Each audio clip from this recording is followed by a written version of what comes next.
മണ്ണാർക്കാട്ടെ AYF വനിതാ നേതാവ് ഷാഹിന ജീവനൊടുക്കിയ സംഭവത്തിൽ CPI നേതാവിനെതിരെ പരാതിയുമായി ഷാഹിനയുടെ ഭർത്താവ് CPI ജില്ലാ സെക്രട്ടറിക്കാണ് പരാതി നൽകിയത്. നേതാവിന്റെ അമിതമായ ഇടപെടലിൽ ഷാഹിനയ്ക്ക് വലിയ സാമ്പത്തിക ബാധ്യത ഉണ്ടായെന്നാണ് പരാതി. ഭർത്താവ് പോലീസിനും മൊഴി നൽകി.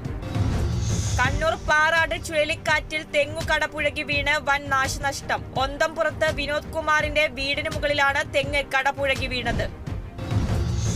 കനത്ത മഴയെ തുടർന്ന് മഹാരാഷ്ട്രയിലും പൂനെയിലും കോലാപൂരിലും വെള്ളപ്പൊക്കത്തെ തുടർന്ന് സ്കൂളുകൾ അടച്ചു. വെള്ളക്കെട്ടിനെ തുടർന്ന് 3 പേർ വൈദ്യുതാഘാതമേറ്റ് മരിച്ചു.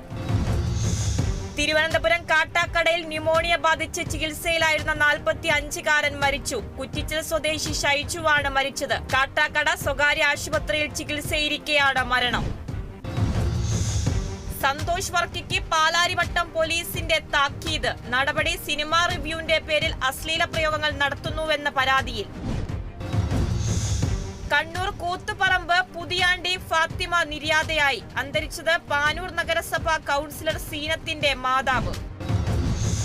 കണ്ണൂരിൽ കോൺഗ്രസ് നേതാവ് ബൈജു കൂരാറയുടെ 16ാം ചരമവാർഷികം ആചരിച്ചു. KSU പെരിങ്ങളം ബ്ലോക്ക് പ്രസിഡന്റായിരുന്നു ബൈജു. തൃശൂർ കാഞ്ഞാടിയിൽ മരിച്ച ബംഗാൾ സ്വദേശിയുടെ കുടുംബത്തിന് പഞ്ചായത്ത് അംഗത്തിന്റെ നേതൃത്വത്തിൽ സഹായഹസ്തം. ബ്രഹ്മപുരി സ്വദേശി ശരത്തിന്റെ കുടുംബത്തിനാണ് മണലൂർ പഞ്ചായത്ത് 6ാം വാർഡ് അംഗം ടോണി അത്താണിക്കലിന്റെ നേതൃത്വത്തിൽ സഹായം നൽകിയത്. ശുചീകരണ പ്രവൃത്തി അടക്കം ചെയ്തിരുന്ന ശരത്ത് നാട്ടുകാർക്ക് പ്രിയങ്കരനായിരുന്നു.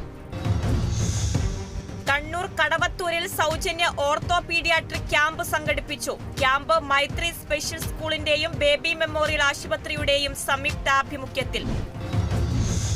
മമ്മൂട്ടി, സുരേഷ് ഗോപി, ഫഹദ് ചിത്രം 2025 ചിത്രീകരണം നീട്ടിവെച്ചത് താരങ്ങളുടെ ഒന്നിച്ചുള്ള ഡേറ്റ് കിട്ടാത്തതുമൂലം.